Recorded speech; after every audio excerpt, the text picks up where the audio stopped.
오늘 말씀이 약한 자를 받으라는 내용의 말씀인데, 교회가 당연히 약자를 받아야 하는 것이 사실입니다. 그러면 약자라고 할 때 우리가 어떤 개념으로 이 약자를 이해해야 되겠습니까? 전통적으로 약자라고 한다면 노인이나 여성, 어린아이들, 또 가난한 사람들, 장애인들 이렇게 들 수 있겠죠. 근데 그런 전통적인 개념의 약자들이 오늘날에도 유효한가 하면 그렇지 않은 경우가 많습니다. 예컨대 여성이 오늘 다 약자인가 뭐 그런 경우도 있지만 안 그런 경우도 참 많잖아요. 오늘날에는 남성과 여성이 동등하게 경쟁을 하고 여성들도 얼마든지 능력에 따라서 직장도 구하고 또 얼마든지 권력도 가질 수 있는 시대이기 때문에 여성을 더 이상 약자로 볼 수 있는가 하는 문제를 생각해야 됩니다. 또 어린아이들이 또 약자인가? 오히려 아동 청소년 법에 의해서 훨씬 더 많은 보호를 받고 또 그 미성년자라는 이름으로 범죄를 행하던 경우도 많고 또 어른들을 괴롭히는 경우도 얼마나 많습니까? 그래서 오늘날 어린아이들도 약자인가 하면 또 다르게 생각이 드는 것도 많습니다. 한편으로 우리가 전통적인 개념의 약자라는 개념도 가지고 있어야 되지만 또 그렇게 꼭 약자로 안 보여지는 경우가 참 많다는 말입니다. 그러면 오늘날 약자라는 개념은 무엇인가 하면 조금 더 우리가 다르게 생각해야 되는 경우가 많습니다. 예컨대 디지털 약자가 있습니다. 그러니까 이 모든 세상이 디지털 사회이기 때문에 그 사회에 적응하지 못하는 사람들이 있거든요. 그래서 그런 사람들을 교회가 어떻게 해야 될 것이야 생각해봐야 되는 거죠.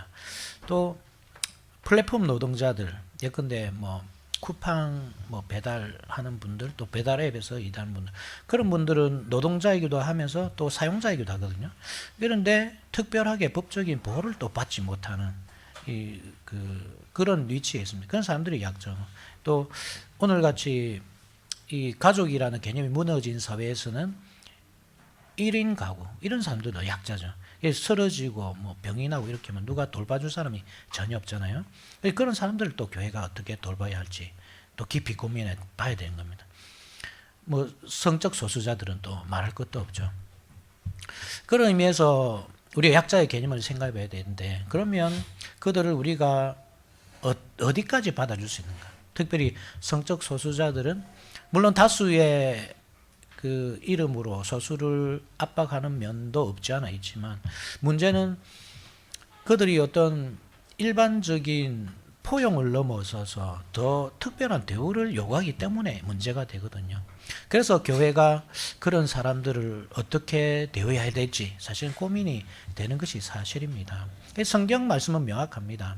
그들의 잘못된 가치관을 버리고 들어온다면, 또 들어오고자 노력한다면 우리가 충분히 받아줘야 되고 돌봐줘야 될 대상은 맞지만, 그러나 그러한 잘못된 가치관을 버리지 않고 교회에 어떤 도움을 요청한다고 할 때, 그때는 우리가 그것이 하나님의 말씀과 완전히 위배되기 때문에 또 약자로 무조건 받아줄 수 없거든요. 그런 면에서 우리가 어디까지 약자를 받아들여야 되냐 할 때에 깊은 고민이 사실 필요한 것이죠. 오늘 본문도 그렇다고 할 때에 이러한 고민을 해야 되는 것은 맞지만, 그러나 그보다 조금 다르게 오늘 본문은 나타납니다.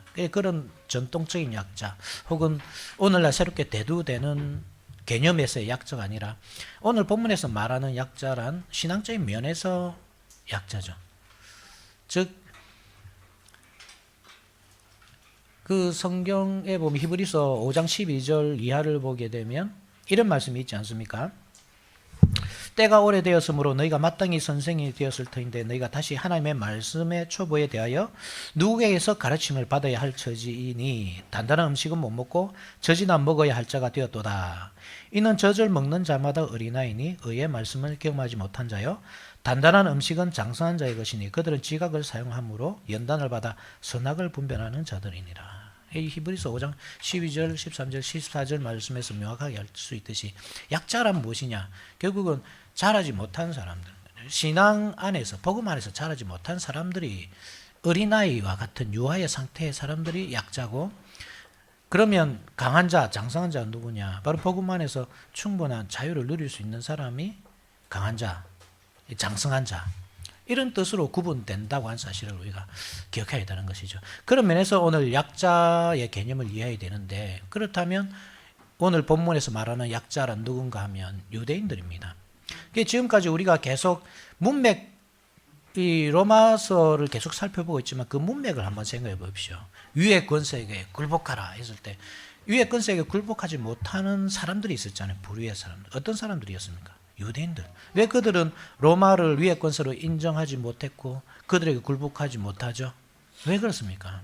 그들의 전통적인 개념에서는 가나안 땅이 곧 하나님 나라이기 때문에 그 가나안 땅을 물리적으로 점유하고 있는 로마 사람들은 타도해야 될 대상으로 보이는 겁니다.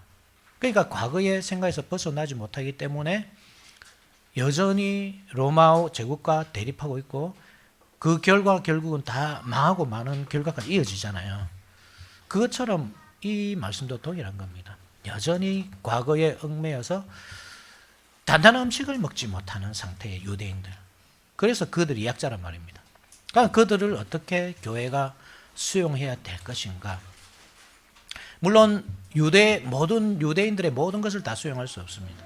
우리가 지금까지 계속 살펴본 내용에 따라서는 어떤 면에서는 우리가 수용해야 될 것도 있지만 어떤 면에서는 우리가 거부해야 될 것도 있거든요. 그러면서 사도 바울이 오늘 본문을 주고 있다는 사실을 우리가 깨우쳐야 됩니다. 중요한 것은 유대인이나 헬라인이나 하나님께서 다 한 교회로 부르셨다는 사실이고 그래서 하나가 되는 사실이 중요한 겁니다. 모든 것을 다 포용함으로써 하나가 되는 것이 아닙니다. 마땅히 버려야 될 것은 버리되 포용해도 되는 문제에 대해서는 우리가 포용하면서 때로는 인내하면서 교회가 하나로 세워져 가는 것이 중요하다 하는 것이 오늘 본문의 내용입니다. 말씀의 주제가 이것입니다. 교회는 약한 자를 받음으로써 하나됨의 원리를 이루어야 한다. 대지는 두 가지인데 첫째, 음식 문제에 약한 자를 받아야 합니다. 둘째, 날의 문제에 약한 자를 받아야 합니다. 이 두 가지 대지로 오늘 말씀을 전가하도록 하겠습니다. 먼저 14절을 한번 보실까요? 같이 한번 읽어봅시다. 14절 시작. 믿음이 연약한 자를 너희가 받되 그의 의견을 비판하지 말라. 믿음이 연약한 자를 받는 것 너무나 당연한 요구입니다. 우리는 이 말씀에 귀를 기울여야 되고 또 아무도 이 말씀에 아니라고 말할 사람은 없을 것입니다. 교회가 약자를 받는 것 당연한 것 아닙니까? 그런데 이 말씀을 잘못 이해하게 되면 오히려 교회가 큰 혼란에 빠지는 경우도 생깁니다. 예전에 이런 교회들이 있었습니다. 약자를 받아야 된다 하는 이 말씀에 딱 집중해가지고 교회에다가 흡연실을 만드는 거죠. 왜냐하면 초신자들이 약자니까 그들을 위해서 흡연실을 만들어놔야 된다.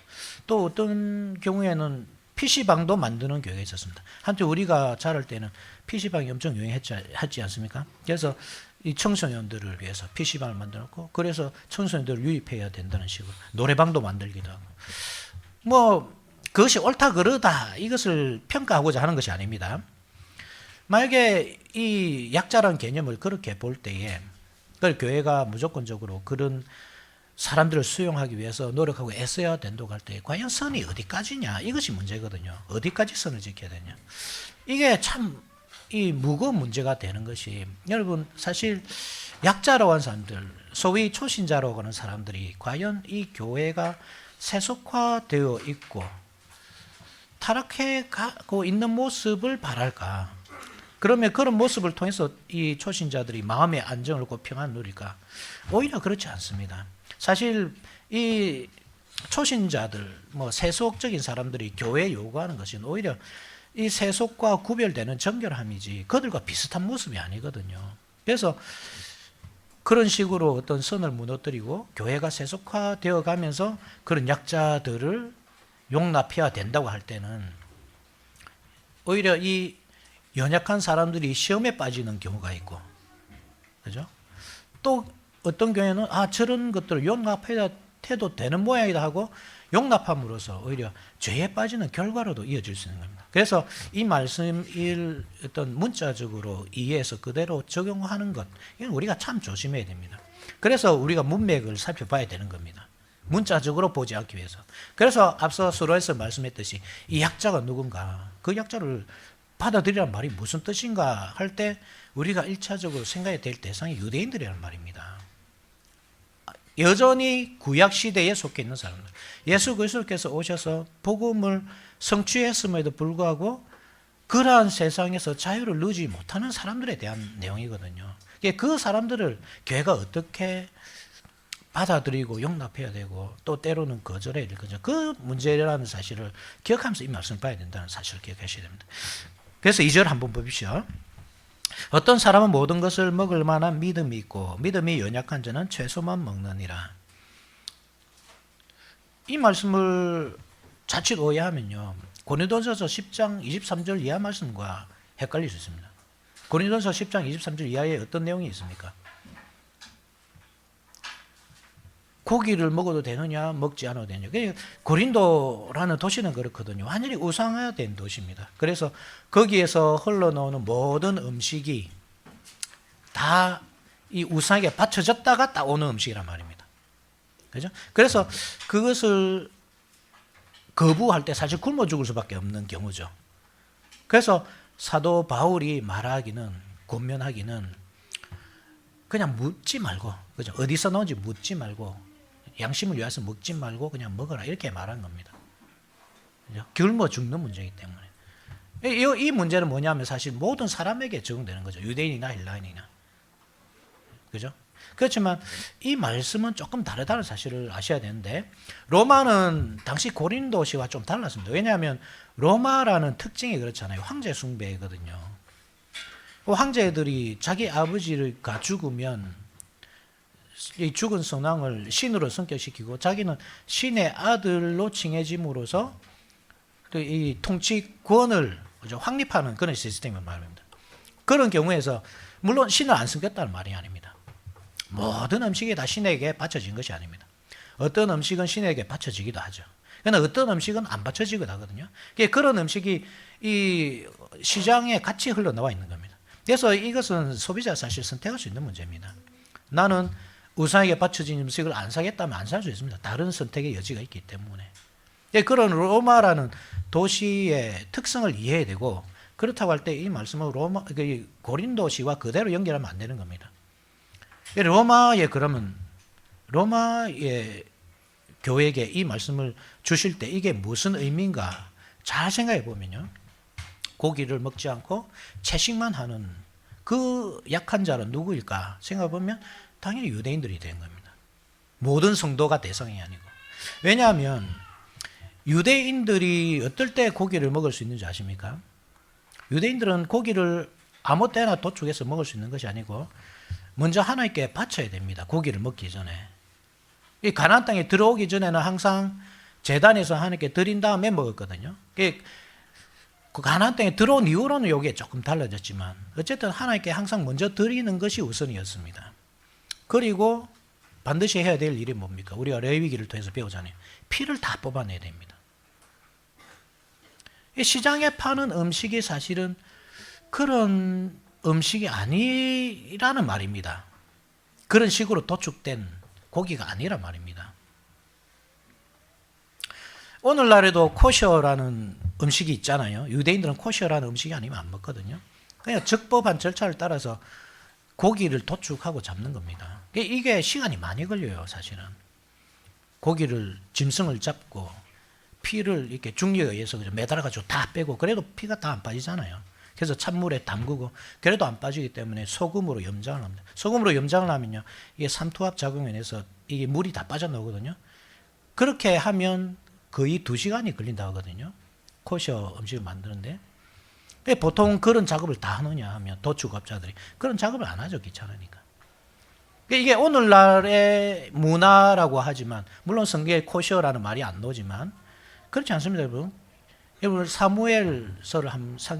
사무엘서에 보면 이 사울이 블레셋과 전투를 하는 장면을 여러분 한번 떠올려 보십시오.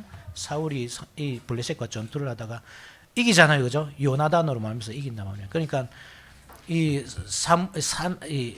사울이 그 승리에 도취돼 가지고는 하루 종일 아무것도 먹지 마라. 이제 승리를 얻기까지 먹지 마라. 그래서 이스라엘 백성들이 하루 종일 굶다가 저녁에서야, 그죠? 밤이 되어서야 이제 음식을 먹게 되었는데 블레셋 사람들에게서 탈취한 그 짐승을 다 잡아먹죠. 그런데 그 2시간이나 3시간이나 그렇게 걸려서 피를 빼기에는 너무나 배고프니까 어떻게 합니까? 그냥 피채 먹는 겁니다. 그런데 그것이 죄가 되었다 이렇게 표현하거든요. 그러니까 코셔라는 말이 없다고 해서 옛날 이스라엘 백성들이 이런 문화가 없은 게 아닙니다. 피를 완전히 다 빼는 이런 작업을 철저하게 거친 다음에야 고기를 먹을 수 있었던 겁니다. 유대인들이. 그런데 로마 시장에서 파는 음식이 그런 음식이냐? 첫째, 하나님께 바쳐졌느냐? 그럴 리가 없죠. 둘째, 피를 다 뺐느냐? 그럴 리가 없잖아요. 우리도 다 안 뺀 상태에 먹잖아요. 죽이고 피는 그냥 1차적으로 빼고 그 다음에 먹는데 그 근육 사이는 다 피가 사실 있는 상태잖아요. 그래서 안 먹는 겁니다. 대신에 이 사람들은 믿음이 있었습니다. 어떤 믿음이 있었겠습니까? 채소만 먹어도 훨씬 아름답고 그 피부가 윤택할 것이라는 믿음. 왜냐하면 다니엘의 세 친구가 그랬거든요. 다니엘의 세 친구가 바벨론 포로로 잡혀갔습니다. 왕의 진미가 나옵니다. 왕의 진미가 그런 작업을 다 거친 게 아니잖아요. 뭐 당시에 우상에게 다 바쳐진 음식이라서 안 먹었다. 꼭 그렇지는 않다고 봅니다. 왜냐하면 바벨론의 느부갓네살도 자기 스스로를 신성화하기 때문에 그들도 어떤 선택권이 있었을 겁니다. 왕에게 뭐 우상에게 안 바친 음식을 주십시오 해도 충분히 그 뭐 부탁을 들어줄 수도 있었을 겁니다. 그렇지만 그런 부탁도 아예 안 하고 아예 안 먹죠. 왜냐하면 그런 과정을 안 거치기 때문에 안 먹는 겁니다. 그래서 채소만 먹었는데 어떻게 됩니까?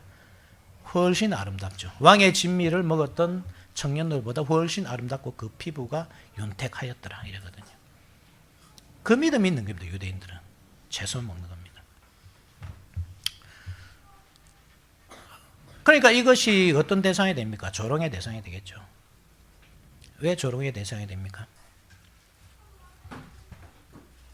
이제 그리스도가 오셨기 때문에 그 율법은 이제 더 이상 적용이 안 된다는 사실을 알잖아요. 그리스도를 믿는 사람은. 장성한 사람은 아는 겁니다. 그래서 왜 아직도 여전히 유아처럼 그 과거의 율법에 매여서 이 시대를 보지 못하고 그렇게 살아가지 못하느냐.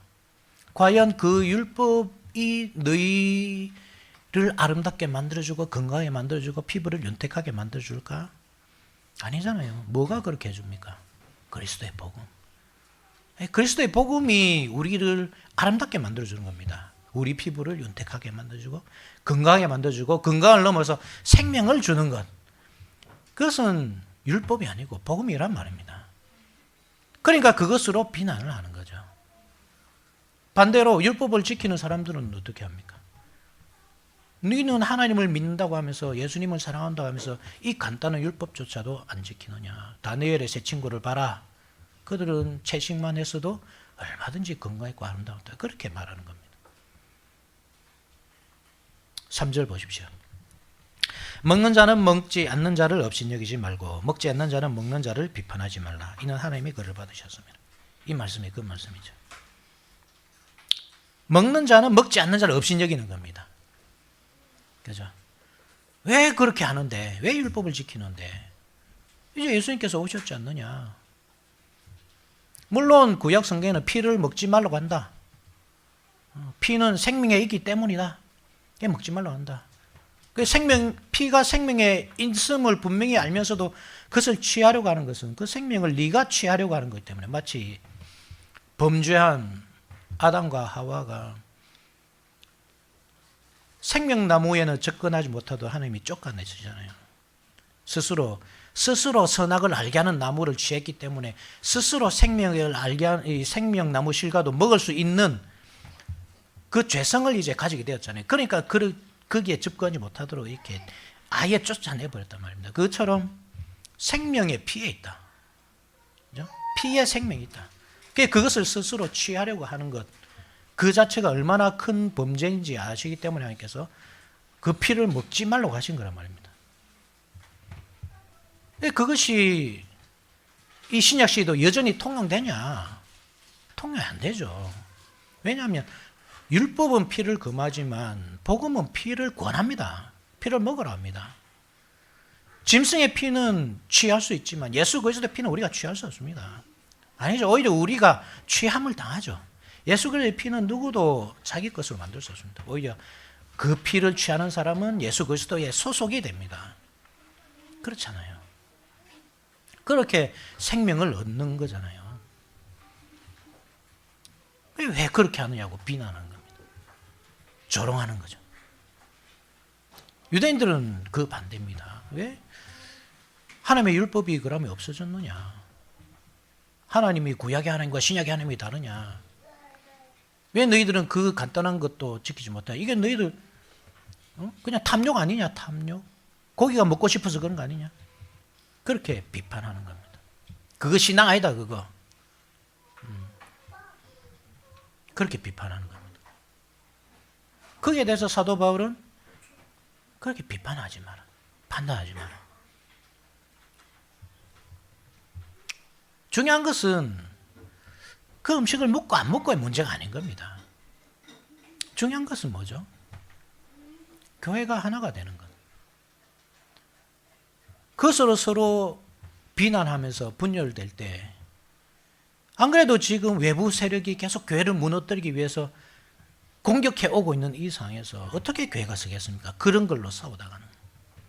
그러니까 싸우지 말라고 하는 겁니다. 여러분, 아예 이 다툼이 의미가 없다는 것이 아닙니다, 여러분. 예수 그리스도께서 오셨고 완성되었습니다, 율법은. 그냥 피를 먹어도 됩니다. 그래, 계속 그 피를 안 먹겠다고 고집하면서 율법을 이루면서 어떤 아름다움을 추구하고 건강을 추구하고 하는 것, 옳지 못합니다. 오직 예수 그리스도의 복음만으로만 추구해야 됩니다. 그렇지만 이 시대의 상황을 이해하셔야 되죠. 이 시대가 어떤 시대입니까? 여전히 성전이 있던 시대죠. 그러니까 이 시대에는 허용이 되는 겁니다. 아직까지 성전이 있고 성전에 제사장도 있고 제사 제도도 있고 여전히 제사가 드려지던 시대. 하나님이 그 제사를 받아주시던 시대거든요. 그래서 사도들이 성전에 가서 기도하고 안식일날 회당에도 가고 유대인들과 함께 말씀도 나누고 하는 겁니다. 그렇지만 그 날은 언젠가 끝이 있을 거잖아요. 그때가 오지도 않았는데 이미 판단을 해서 마치 그 신앙을 도저히 받아들이지 못할 것처럼 그렇게 해서 교회가 나눠지는 것, 이것을 허용하지 않는 겁니다. 이래도 되고 저래도 되고 이 문제가 아니란 말입니다. 이 조심하셔야 됩니다. 이게 진리의 문제가 아니기 때문에 그렇다 이 말이 아닙니다. 진리의 문제입니다, 이것은. 왜 율법을 가지고 생명을 얻으려고 합니까? 아닙니다. 그렇지만 그 어린아이의 상태에 있는 유대인들을 용납해 주는 겁니다. 어느 정도 시기까지. 그것을 여러분 이해하셔야 됩니다. 그래서 4절 한번 보십시오. 4절. 남의 하인을 비판하는 너는 누구냐? 그가 서 있는 것이나 넘어지는 것이 자기 주인에게 있음에 그가 세움을 받으리니 이는 그를 세우시는 권능이 주께 있습니다. 무슨 말입니까? 이 하인이 누굽니까 여기서? 그리스도인들을 여러분 하인이라 안 합니다. 맞죠? 그리스도인 뭡니까? 아들이죠, 아들. 친구입니다, 친구. 예수님께서 너희들 더 이상 종이라 하지 않겠다, 친구라 하겠다, 그래 하잖아요. 아들이고 친구입니다. 종은 누구냐? 구약의 배경에 있는 사람들이죠. 여전히 유대 전통에 매여 사는 그 사람들이 종입니다. 그런데 그 종이라 할지라도 너희들이 그들을 왜 비난하느냐? 그를 누가 세우신다고요? 하나님이 세우신단 말입니다. 하나님께서 그들을 지금 교회로 불러 모으셨습니다. 유아들입니다, 그죠? 단단한 음식을 못 먹습니다, 물론. 젖이나 먹는 그런 상태입니다. 기어다닙니다, 땅바닥을. 그렇다고 기어다니는 그 모습을 보고 조롱하는 너가 누구냐? 하나님께서 그를 일으켜 세우실 분은 하나님이시다. 그가 자라게 하시고 걷게 하시고 뛰게 하시고 그리스도의 장성한 분량까지 자라게 하실 거다. 그런데 그 기간을 너희들이 못 기다려주느냐, 그것을? 그 어린 상태를 못 기다려주느냐? 그래서 그 어린 상태를 비난하고 비판하고 그렇게 해서 교회를 떠나게 하는 것이 마땅한 행동이냐? 이것을 묻고 있는 거죠. 여러분, 이 말씀을 오늘 우리 현장에서 적용하기가 어렵습니까? 물론 우리는 그 중적기 시대를 살지 않죠. 유대인과 헬라인, 엄청 이 물과 기름 같은 이질적인 그런 이 조합이 이 교회에서 일어나지는 않죠. 그렇지만 여러분 잘 생각해 보면 우리 가운데도 사실 이런 문화적인 면들이 엄청 많습니다. 개인적으로 봐도요. 다 이 문화적인 면들은 다 다르거든요. 자기가 자라온 환경이 다르기 때문에. 가정별로도 그렇습니다. 우리 가정은 이런 문화를 가지고 있고 우리 가정은 이런 문화를 가지고 있고 너무나 많습니다. 때로는 그게 너무나 유아적이에요. 너무 어리게 보이고. 그렇다고 우리가 그 가정을 내쳐야 되는가? 비난해야 되는가? 이 문제란 말입니다. 영원히 우리가 그 상태로 두자 이 말이 아닙니다. 하나님께서 그를 일으켜 세우실 것입니다. 그때까지 우리는 계속 복음을 전하고 가르치고 일어나 걸어서 뛰어다닐 수 있을 때까지, 그리스도 장성한 분량에까지 자랄 수 있을 때까지, 그래서 단단한 음식을 먹을 수 있을 때까지 그렇게 보호하고 품어줘야 할 공동체가 우리 교회란 말입니다. 그래야 교회가 하나가 되지. 각자가 가진 어떤 문화와 가치관으로 그 사람을 판단하고 비판하고 한 사람 한 사람씩 내 주위에서 몰아내기 시작할 때 우리 교회는 절대로 세워지지 않는단 말입니다. 특히 우리 교회처럼 뭔가 한번 바르게 해보자 하고 하는 우리가 충분히 범할 수 있는 어려움이다, 여러분. 캐나다 개혁교회 가도요, 문화가 있습니다. 말씀이 아니고 문화. 물론 성경대로 하는 면이 많죠. 그래서 우리가 참 배울 점이 많지만 백인 고유의 문화가 있고 또 네덜란드 사람들의 독특한 그 전통이 있습니다.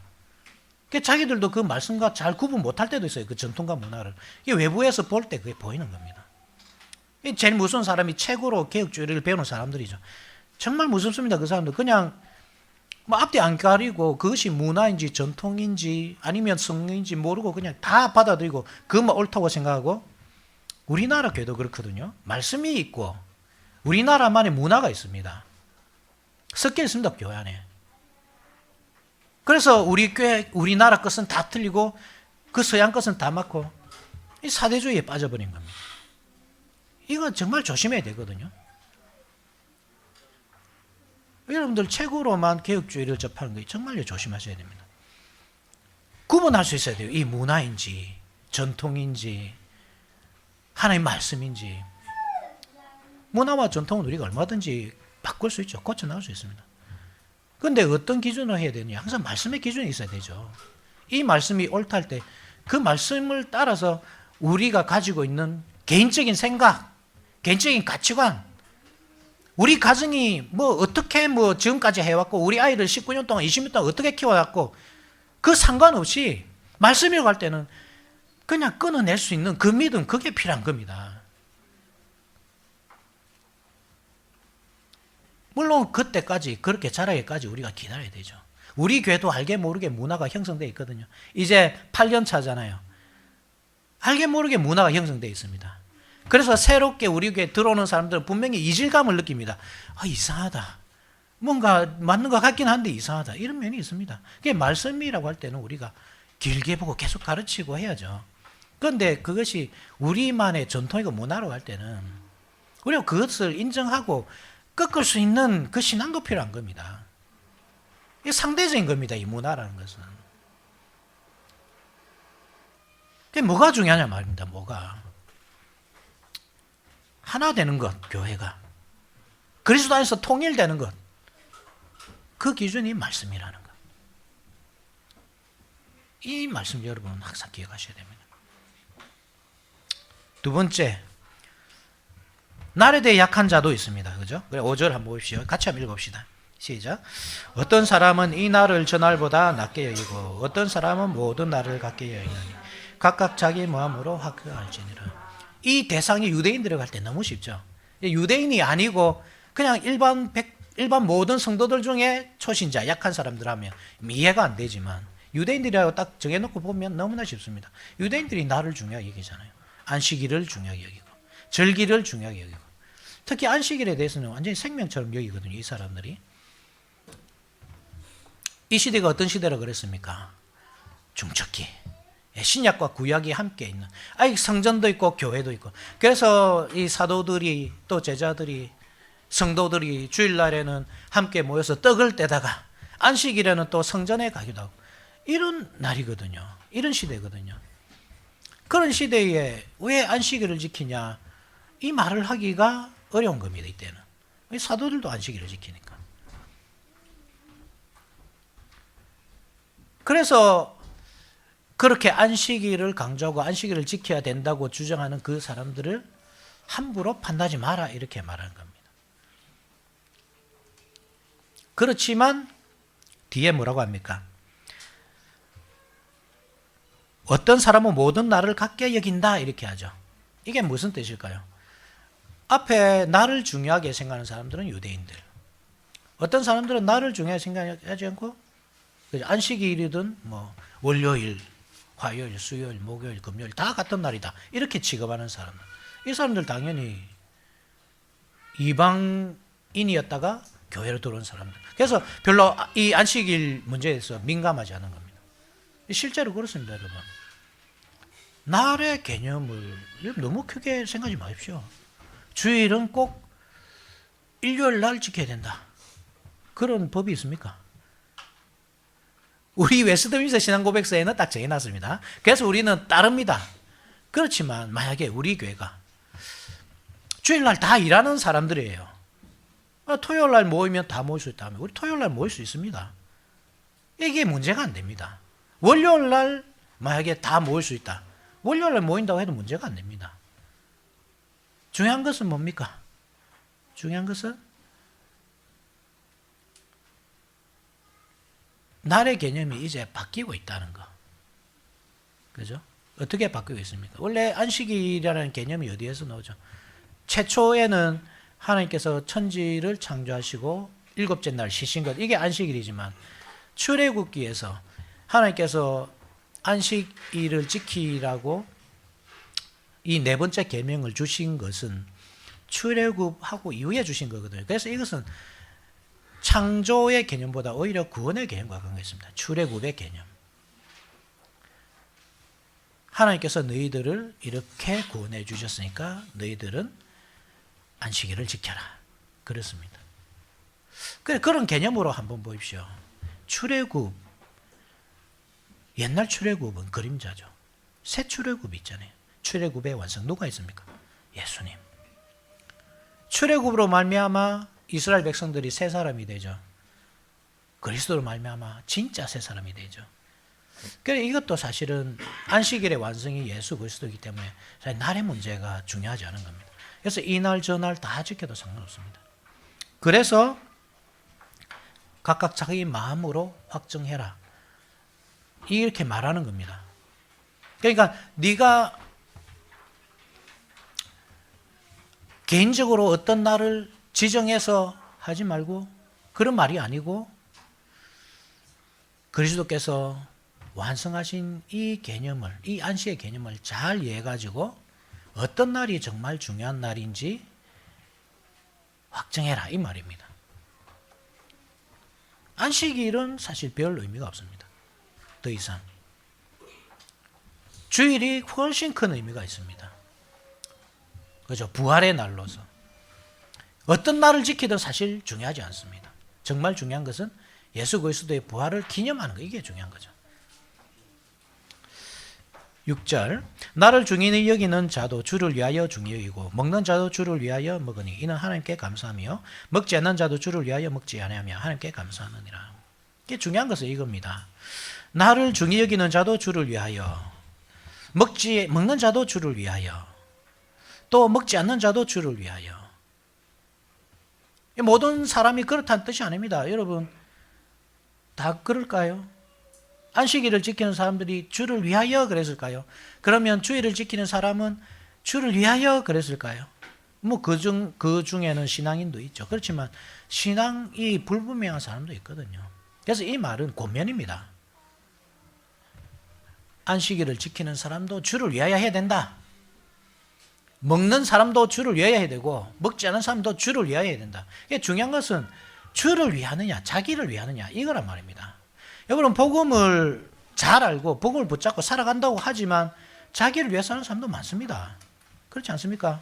우리가 다 안식일을 안 지키고 주일을 지키는 사람들이기 때문에 우리가 다 의롭다고 말할 수 있습니까? 그렇지 않을 수도 있죠. 그죠?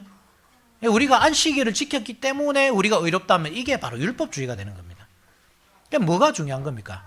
이 날을 지키든 저 날을 지키든 고기를 먹든 채소를 먹든 중요한 것은 주를 위하여 하는가, 이게 중요하단 말입니다.